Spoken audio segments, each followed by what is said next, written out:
लिखा, एक यात्री यरूशलेम से, एक मनुष्य यरूशलेम से यरीहो को जा रहा था। परमेश्वर यीशु मसीह जब ये स्टोरी सुना रहे थे तो ये सच्ची स्टोरी थी।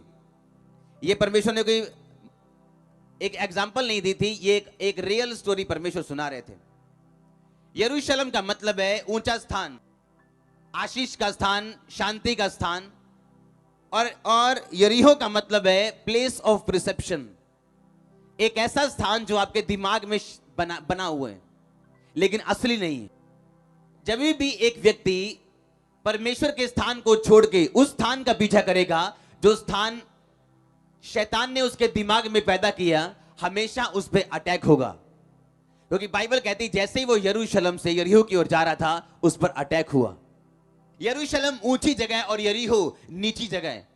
जब भी एक विश्वासी अपने ऊंचाई वाली विश्वासी जिंदगी को छोड़ के जब नीचे जाना शुरू होगा तब उस पे शैतान का अटैक होता है। आप ये बात याद रखो, आपकी लाइफ की रिस्पॉन्सिबिलिटी परमेश्वर की नहीं है, वो आपकी है। जब परमेश्वर आपको उद्धार देते हैं, वो आपको पावर देते हैं, आपको ताकत देता है पाप को मना करने की, परमेश्वर में चलने की, शैतान को डांटने की और जयवंत जीवन जीने की। पर उस ताकत का इस्तेमाल किसने करना है? आपने करना है। आपको एक अलमारी दे दी गई, उस अलमारी के 12 खाने, 12 चाबियां दे दी गई। एक में चंगाई है, एक में बरकत है, एक में छुटकारा है, एक में फाइनेंस है, एक में फैमिली है। अगर आप रोते रहेंगे अलमारी के सामने चाबियां हाथ में पकड़ के कि मेरे को चंगाई चाहिए, और आप उस दरवाजे को खोलेंगे नहीं, आप चाबी का इस्तेमाल नहीं करेंगे, आप सारी उम्र बीमार रह सकते हो, चर्च में आके भी गरीब रह सकते हो, श्राप के नीचे रह सकते हो अगर आप वचन को फॉलो नहीं करोगे। तो आपको याद रखना है, अगर आपकी लाइफ 2 घंटे प्रार्थना में है तो अगले 6 महीने वो 2.5 घंटे होने चाहिए। आमीन। वो नीचे नहीं आनी चाहिए, आपकी फास्टिंग नीचे नहीं आनी चाहिए। शैतान का आपको दुनिया दिखाने का मकसद ये है, आपको व्यभिचार में लेके जाने का मकसद ये है कि आपकी स्पिरिचुअल लाइफ नीचे जाए ताकि वो आप पे अटैक कर सके।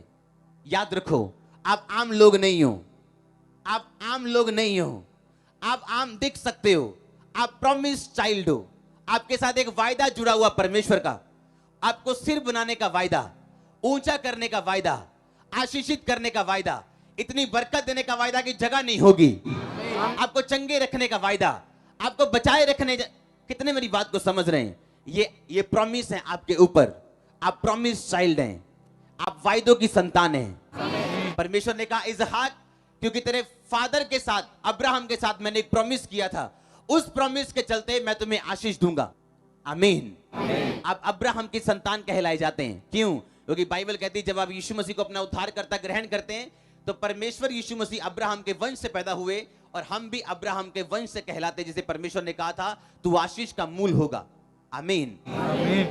आप वायदे की संतान हैं, आप शरीर की संतान नहीं, आप इश्माइल नहीं हो, आप इसहाक हो।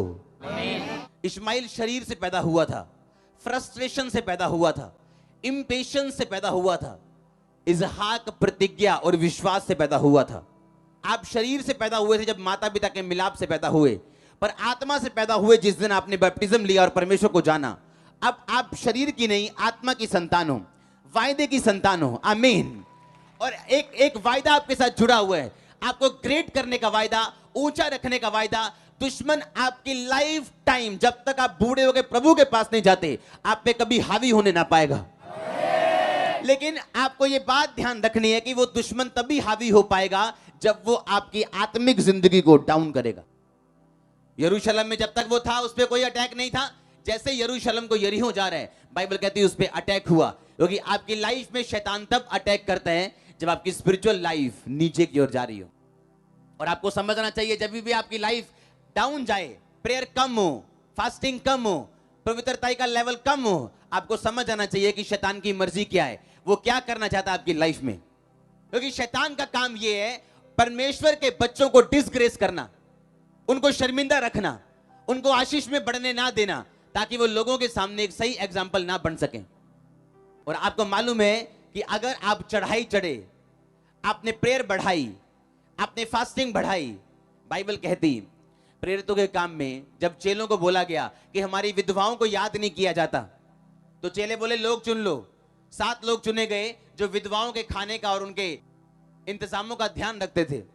पर उन्होंने एक बात बोली कहते हम तो वचन और प्रार्थना की सेवकाई में ही लगे रहेंगे। आमीन। उन्हें मालूम था ये बात कि खाना खिलाओ कोई प्रॉब्लम नहीं, कपड़े दो कोई प्रॉब्लम नहीं, पर ये हमारा मेजर काम नहीं है। हमारा मेजर काम है वचन और प्रार्थना की सेवकाई में लगे रहना, क्योंकि लोगों का उद्धार प्रार्थना और वचन की सेवकाई में लगे रहने से होगा। बाकी कामों के लिए सेवक चुने जाएं जो इन कामों को पूरा करेंगे। जब उनकी सेवकाई बढ़ी तभी भी उन्होंने अपनी सेवकाई को यह मौका नहीं दिया कि वो प्रार्थना और वचन में कम हो सके। हालेलुया।